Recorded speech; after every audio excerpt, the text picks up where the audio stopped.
বন্ধুরা নমস্কার।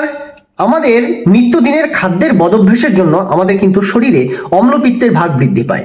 আর এই অম্লপিত্তের ভাগ যখনই বৃদ্ধি পায় তখনই কিন্তু শরীরে বিভিন্ন রকম সমস্যা তৈরি হয়। উদাহরণ ইউরিক অ্যাসিড, উদাহরণ বাতের সমস্যা, হাঁটুর ব্যথা, কোমরের ব্যথা, ফোলা ভাব, এছাড়া পেটের যাবতীয় গন্ডগোল, যাবতীয় সমস্যা, কোষ্ঠকাঠিন্যের সমস্যা, সঙ্গে যেটা উপরি পাওনা সেটা হচ্ছে দীর্ঘদিন ধরে যদি এই জিনিসটা চলতে থাকে ক্যান্সারের মতো মারাত্মক উপহারও আমরা পেতে পারি। তাহলে অম্লপিত্তের ভাগ থেকে কত রকম জিনিস আমাদের শরীরে তৈরি হয় বুঝতেই পেরেছেন। এই অম্লপিত্তের ভাগ আসে কেন? খাদ্যের বদভ্যাসের কথা তো আমরা বললাম, কিন্তু সবচেয়ে বড় যে বদভ্যাসগুলো যেগুলো আমাদের বাঙালিদের মধ্যে খুব বেশি পরিমাণে পাওয়া যায় সেটা হচ্ছে প্রতিনিয়ত চা এবং কফির উপরে নিজেদের নির্ভরশীল হয়ে পড়া। যারা চা কফি বারবার খাওয়ার অভ্যেস রাখেন তাদের জন্য খুব বড় একটা কিন্তু সমস্যা তৈরি হচ্ছে। আপনি নিজেদের শরীরে আপনারা নিজেরা রোগ ডেকে আনছেন। এছাড়া যারা মিষ্টি খাওয়ার প্রবণতা যাদের মধ্যে রয়েছে, যারা বেশি তেল ঝাল মশলা খেতে পছন্দ করেন, তেলে ভাজা খেতে পছন্দ করেন, তাদের জন্য অবশ্যই এই ভিডিওটা অত্যন্ত গুরুত্বপূর্ণ। আপনারা অবিলম্বে এই জিনিসগুলো থেকে দূরত্ব তৈরি করুন, কারণ অম্লপিত্তের ভাগ যখনই বাড়বে শরীরে অম্লতা তৈরি হবে। রক্ত যখন অম্ল নির্ভর হয়ে উঠবে তখন কিন্তু বিভিন্ন রকম সমস্যায় ঘিরে ধরবে। আমি তো কয়েকটা রোগের কথা বললাম এখানে, এছাড়াও এইরকম প্রায় 70টা রোগ রয়েছে যেটা অম্লপিত্ত বেড়ে গেলে আমাদের শরীরে দেখতে পাওয়া যায়। তার মধ্যে মেন জিনিসগুলো আমি বলে দিয়েছি।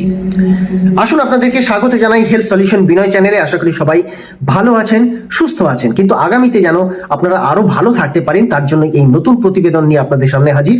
আজকের এই ভিডিওতে আপনারা জানতে পারবেন কিছু ঘরোয়া উপকরণের মাধ্যমে কিভাবে আমাদের রক্তকে আমরা পরিশ্রুত করে ফেলতে পারি, রক্তের অম্লতাকে দূর করতে পারি, শরীরের অম্লতাকে দূর করতে পারি, এবং সর্বোপরি এই সমস্ত বড় বড় রোগগুলোর কথা যে বললাম সেই রোগগুলো থেকে নিজেকে এবং পরিবারকে সুরক্ষা দিতে পারি। সবচেয়ে প্রথমে যে কথাটা বলবো বন্ধুরা, যে উপকরণগুলো লাগবে সেগুলো সবগুলোই আপনাদের রান্নাঘরের হেসেলেই কিন্তু পাওয়া যায়, যার জন্য বাইরে থেকে তেমন কিছু ঝক্কি আপনাকে পোহাতে হবে না, বা এইগুলোকে তৈরি করতেও তেমন কিছু ঝামেলা করতে হবে না। শুধু মিক্সারে আপনি ঢালবেন, গ্রাইন্ডারে ঢালবেন এবং গুঁড়ো করবেন, বাস পাউডার ফর্মে নিয়ে আপনাকে এটা ব্যবহারের উপযুক্ত করে তুলতে হবে। কি কি নিতে হবে?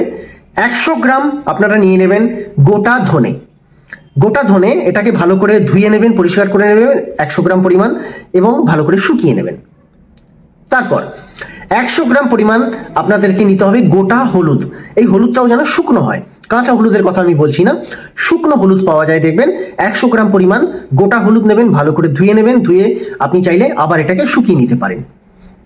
এরপর 30 গ্রাম আপনাকে এখানে নিতে হবে শোঁঠ। আপনারা জানেন আদাকে শুকনো করে শোঁঠ তৈরি করা হয়, যেটা বাজারে রেডিমেড ফর্মেও পাওয়া যায়, শোঁঠের গুঁড়ো পাওয়া যায়, আপনারা চাইলে সেটাও নিতে পারেন।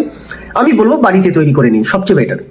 আদাকে ভালো করে পরিষ্কার করে নিন, শুকিয়ে নিন, এবং সেটাই আপনার শোঁঠ হয়ে গেল 30 গ্রাম। আচ্ছা, এরপর আপনাদেরকে নিতে হবে 20 গ্রাম, কাকে নিতে হবে 20 গ্রাম গোলমরিচ। ব্যাস, আপনার উপকরণ রেডি। এই 4টে উপকরণ একসাথে নিয়ে আপনারা মিক্সারে গ্রাইন্ড করুন, পাউডার ফর্মে নিয়ে আসুন। আর এই যে পাউডার আপনি পেলেন, এই পাউডার একটা কাঁচের বয়মে, এয়ার টাইট বয়মে বা বোতলে ভরে রেখে দিন। এই যে পাউডার আপনারা পেলেন, এই পাউডার 1 চামচ করে প্রতিদিন সকালবেলায় ঘুম থেকে উঠে গরম জলের সঙ্গে, 1 গ্লাস গরম জলের সঙ্গে 1 চামচ পাউডার মিশিয়ে পান করুন। ব্যাস, দেখবেন আপনার সারাদিনের অম্ল পিত্ত যা কিছু আছে সব ব্যালেন্স হচ্ছে। কোষ্ঠকাঠিন্য, গ্যাস, অ্যাসিডিটি সমস্যা থেকে আপনি মুক্তি পাচ্ছেন। যারা দীর্ঘদিন ধরে ইউরিক অ্যাসিড বা বাতের সমস্যায় ভুগছেন, হাঁটুর সমস্যায় ভুগছেন, কোমরের যন্ত্রণায় মাগো বাবা করছেন, তাদের ক্ষেত্রে বলবো একটা 15 দিনের সময় দিন। 15 দিন পরই আপনি রেজাল্ট কিন্তু বুঝতে পারবেন। আপনার যে সমস্যা সেই সমস্যা কিন্তু অনেক অংশে কম হতে আরম্ভ করবে।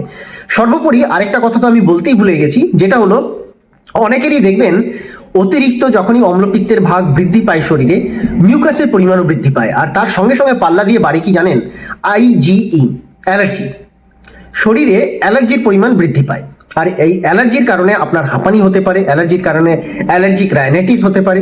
এছাড়া আরো তো বহু রকম সমস্যা রয়েছে, স্কিনের সমস্যা রয়েছে, চোখের সমস্যা রয়েছে, কানের সমস্যা রয়েছে, ইত্যাদি সবগুলোই কিন্তু এই অ্যালার্জির কারণে হয়। তো এই যে উপকরণ আমি বলেছি, এটা যদি প্রতিদিন আপনারা খাওয়ার চেষ্টা করেন, দেখবেন যাদের ক্রনিক অ্যালার্জি সমস্যা রয়েছে তারাও কিন্তু অনেকাংশে উপকৃত হবেন। আশা করি ভিডিওটা আপনাদের সবার ভীষণ ভীষণ কাজে লাগবে। অন্যান্য দর্শক বন্ধুদের মধ্যে একটু শেয়ার করে দিন আর নিজেরাও নিজেদের লাইফে ইমপ্লিমেন্ট করুন। দেখা হচ্ছে নেক্সট ভিডিওতে। ভালো থাকবেন, সুস্থ থাকবেন। যাওয়ার আগে একটা অনুরোধ করে যাই, আপনারা যারা নতুন দেখছেন আমাকে, যদি ভিডিওটা ভালো লেগে থাকে চ্যানেলটিকে সাবস্ক্রাইব করে যাবেন প্লিজ, এবং পাশে থাকা বেল আইকনটাকে প্রেস করলে প্রত্যেকটা নতুন ভিডিওর নোটিফিকেশন আপনার কাছে যথাসময়ে পৌঁছবে। আর হ্যাঁ, আমার মোটিভেশন বাড়ানোর জন্য একটা লাইক দিতে ভুলবেন না যেন। নমস্কার।